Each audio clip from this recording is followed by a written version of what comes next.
this is Burning Clay from Rocket Cats Gaming, and it looks like the Overwatch League teams are set for Season 2. While 12 teams took part in the inaugural season of Overwatch League, the league made it pretty clear that they wanted to add about 6 teams for Season 2.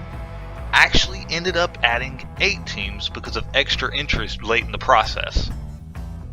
Now those 8 teams are Atlanta, Washington DC, Toronto, Vancouver, Paris, and 3 Chinese teams that I'm not even going to try to pronounce because I don't want to be rude to those people and pronounce it incorrectly.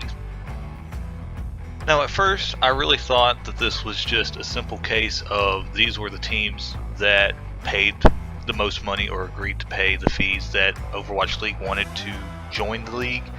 But really after looking at it, I think Overwatch League really planned this out pretty well. And there's 3 reasons for that. The first is Overwatch League made it pretty clear when they first started that they wanted this to be a global league. But when you looked at the original 12 teams, 75% of the teams, 9 out of the 12 teams, were based in the US. Seoul, Shanghai, and London obviously were the only teams not based inside the US at that time. So when they came out and they got these new 8 teams, 6 of them are from outside the US, which means that coming into Season 2, only 55%, 11 out of the 12 teams, are going to be based in the US. So it really does give it kind of that more global feel that they were talking about in Season 1 wanting to have for the league. The second reason is because by 2020, Overwatch has stated that they want their teams to be playing in their home cities. They don't want everybody out playing in Burbank, California every week because you don't get to actually watch your teams play. So when you look at how the new teams fit into that, it actually works out pretty well in regards to traveling. Obviously, you've already got your 2 Texas teams, Dallas and Houston. That's not going to change anything. But you look at your California teams and you add Vancouver, who's a little out of the way, but you could still make that a West Coast swing. Looking at Atlanta and Florida, obviously, Florida was pretty much on their own beforehand, so having a team close by like Atlanta allows for a more feasible trip there. You're not just making one trip and then coming back. DC and Toronto already mixing in with Philly, New York, and Boston. You could have teams stay up there for a month at a time. You could go for 2 or 3 weeks and still not have to travel terribly far in between matches. Adding those 3 new Chinese teams along with Shanghai and along with Seoul, again, just like the Northeast with DC, Philly, Boston, New York, and Toronto, you could have a month where you're over there, just get all those games out of the way, or you could do 2 or 3 games at a time, keep them over there, let them get accustomed to the time zones, not have them coming back and forth and getting a lot of jet lag. And then the same thing, not quite as much with Paris and London because it would only be 2 weeks, but still, you got Paris and London, you're over there, you have time to get accustomed to stuff. And then just think about that. Going and getting 2 weeks to visit and you get to go to Paris 1 week and London the next, doesn't get much better than that. The last reason I think that it proves that they planned it out pretty well is it actually adds some more rivalries to the team. Obviously, you already had the LA rivalry, you already had Boston and New York, Houston, Dallas. But this also kind of adds a rivalry for Florida with Atlanta. Also, you've got the extra 3 Chinese teams, so now you've got 4 teams in China that are duking it out, and can any of them top the Korean team in Seoul? Then you've got Canada going at it with Toronto and Vancouver. And then also you've got Paris and London in Europe.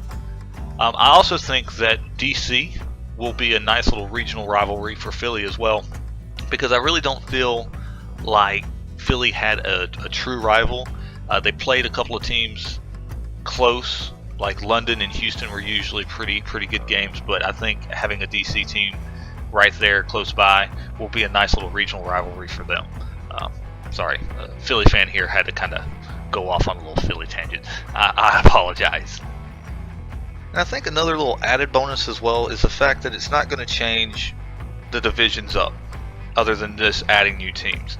The teams from Season 1 should just stay in your same divisions from before, The Atlantic should just add Atlanta, Paris, Toronto, DC, while the 3 Chinese teams and Vancouver go over to the Pacific side. And with these larger divisions, I do think it's going to make division play a lot more important than what it was in Season 1. With so few teams and the divisions being as small as they were, a lot of teams, obviously, you were going to play teams from both divisions in each stage. Now you can honestly look at it and you can say that the Atlantic should play the other non-Atlantic teams, and then one team from the Pacific, and then the same where the Pacific plays all Pacific teams, one team from the Atlantic, every stage.